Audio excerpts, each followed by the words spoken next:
આજે આપણે વણેલા ગાંઠિયાનું શાક ડુંગળીના કટકા કરીને ડુંગળીની ગ્રેવી કરી લીધી છે, ટમેટાના કટકા કરીને ટમેટાની ગ્રેવી કરી લીધી છે।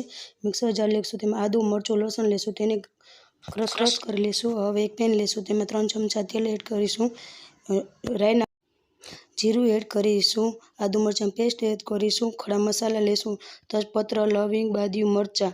હવે તેને સરખી રીતે મિક્સ કરી દઈશું। હવે તેમાં ડુંગળીની ગ્રેવી એડ કરીશું, તેને સરખી રીતે મિક્સ કરી દઈશું। સ્વાદ પ્રમાણે નિમક નાખીશું, તેને સરખી રીતે મિક્સ કરીને 5 મિનિટ ઢાંકી દઈશું। ઢાંકણ ખોલીને પાછી તેને સરખી રીતે મિક્સ કરી દઈશું।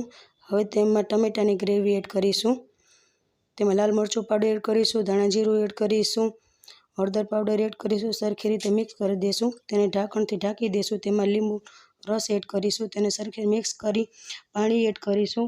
પાણી ઉકળી ગયા પછી તેમાં ગરમ મસાલો એડ કરીશું, પછી તેમાં વણેલા ગાંઠિયા નાખીશું। તૈયાર છે આપણે વણેલા ગાંઠિયાનું શાક।